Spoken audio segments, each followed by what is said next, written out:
Kannada film KD the devil का गाना sir के चुनर तेरी सर के, जिसमें नोरा फतेही का डांस और संजय दत्त की मौजूदगी है, अब ये सिर्फ एक गाना नहीं रहा, ये एक ऐसा विवाद बन गया है जो सोशल मीडिया की आलोचना से शुरू होकर अब लोकसभा तक पहुंच गया है। भारत सरकार ने इस गाने पर आधिकारिक रूप से बैन लगा दिया है। केंद्रीय सूचना एवं प्रसारण मंत्री अश्विनी वैष्णव ने बुधवार को सदन में साफ कहा कि इस गाने पर बैन लग चुका है और सेंसर बोर्ड से कड़ी कार्रवाई के निर्देश दिए गए हैं।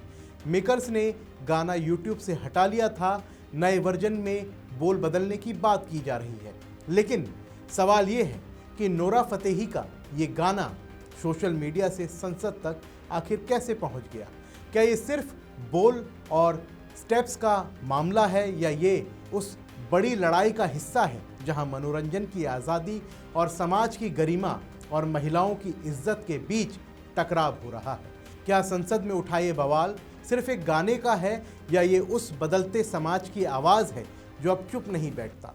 चलिए इस खबर को गहराई से समझते हैं, क्योंकि ये खबर सिर्फ एक बैन की नहीं है, ये उस समाज की बात कर रही है जो अपनी सीमाओं को लेकर अब पहले से ज़्यादा सतर्क हो गया है।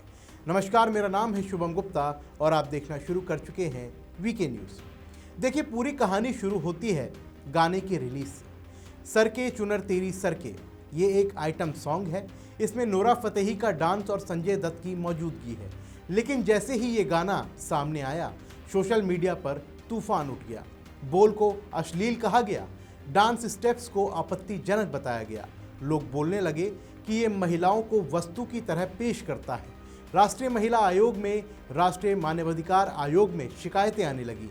शिकायतकर्ताओं ने कहा कि ये गाना शिष्टता की सभी सीमाओं को लांघता है, महिलाओं की गरिमा का अपमान करता है, युवा पीढ़ी पर नकारात्मक असर डाल रहा है। ये मनोरंजन नहीं, ये समाज में महिलाओं के प्रति वस्तुकरण की मानसिकता को बढ़ावा दे रहा है। फिर क्या हुआ? विवाद बढ़ता देख मेकर्स ने गाना यूट्यूब से हटा लिया और कहा कि नए वर्जन में बोल बदलेंगे ताकि किसी की भावनाएं आहत ना हो। लेकिन तब तक मामला लोकसभा तक पहुंच चुका था। सपा सांसद आनंद भदौरिया ने ये मुद्दा उठाया।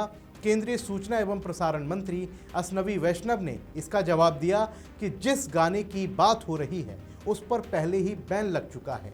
उन्होंने सदन को बताया कि अभिव्यक्ति की आज़ादी में संविधान ने उचित प्रतिबंध लगाए हैं। फ्रीडम ऑफ स्पीच का मतलब पूरी तरह स्वतंत्रता नहीं है, ये समाज और संस्कृति के संदर्भ में होनी चाहिए। सेंसर बोर्ड से कड़ी कार्रवाई के निर्देश दिए गए हैं। माननीय अध्यक्ष जी, जिस गाने के बारे में माननीय सांसद महोदय ने कहा है, ऑलरेडी उस पर बैन लग चुका है, ऑलरेडी उस पर बैन लग चुका है।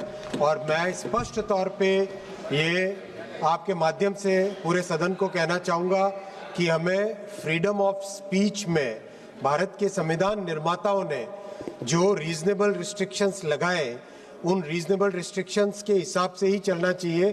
Freedom of speech cannot be absolute, it has to be in the context of the society, it has to be in the context of the culture।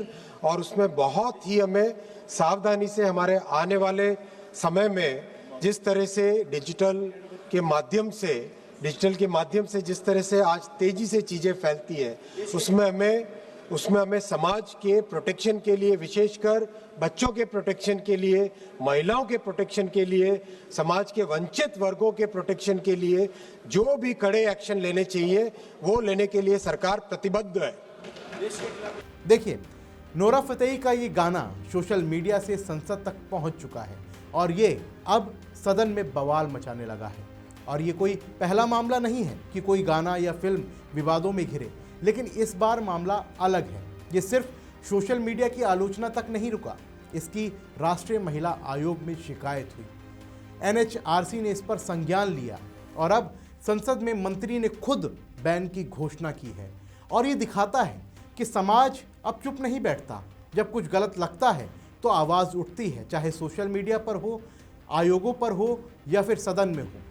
शिकायतकर्ताओं ने साफ कहा कि ये गाना अत्यंत अश्लील है, आपत्तिजनक है, महिलाओं की गरिमा का अपमान है, बोल शिष्टता की सीमाएं लांघते हैं, महिलाओं को सामान की तरह पेश करते हैं। ये गाना युवा पीढ़ी पर नकारात्मक असर डाल रहा है। इस पर फिल्मी दुनिया से भी रिएक्शन आए हैं। सिंगर अरमान मलिक और कंगना रनौत ने गाने के बोल पर गुस्सा जताया है। धार्मिक और सामाजिक संगठनों ने इसे महिलाओं की इज्जत के खिलाफ बताया है। NCW में इसके खिलाफ शिकायत दर्ज हुई है और तुरंत कार्रवाई की मांग की गई है। NHRC ने भी इस पर संज्ञान लिया है और ये दिखाता है कि समाज अब पहले से ज्यादा सतर्क है। मनोरंजन की आड़ में कितना कुछ बर्दाश्त किया जा सकता है, ये सवाल अब गंभीर हो गया है। मंत्री अष्टवी वैष्णव का बयान महत्वपूर्ण है। उन्होंने कहा कि अभिव्यक्ति की आज़ादी संविधान के प्रतिबंधों के साथ है, जो समाज और संस्कृति के संदर्भ में होनी चाहिए। ये संतुलन का सवाल है। एक तरफ आज़ादी, दूसरी तरफ जिम्मेदारी।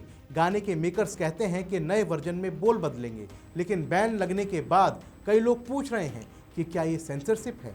क्या सरकार हर गाने पर नज़र रखेगी? लेकिन मंत्री ने साफ कहा कि फ्रीडम ऑफ स्पीच पूरी तरह स्वतंत्र नहीं है। कुल मिलाकर नोरा फतेही का ये गाना सोशल मीडिया से संसद तक पहुंच चुका है। अब सदन में बवाल मचने लगा है। बैन लग गया है, गाना हट गया है, नए वर्जन की बात हो रही है। लेकिन सवाल बाकी है कि क्या ये बैन सही था? क्या इससे फिल्म उद्योग पर कुछ असर पड़ेगा? क्या समाज और सरकार के बीच संतुलन बना रहेगा या फिर ऐसे बैन बढ़ते जाएंगे? आप क्या सोचते हैं? क्या बैन ज़रूरी था या अभिव्यक्ति की आज़ादी पर हमला? कमेंट बॉक्स में अपनी राय हमें ज़रूर दें और इस वीडियो को लाइक करें, शेयर करें, ताकि ज़्यादा लोग समझें कि मनोरंजन की आड़ में कितना कुछ तय होता है। मिलते हैं अगली वीडियो में, तब तक के लिए जय हिंद। VK न्यूज़, राष्ट्र के नाम।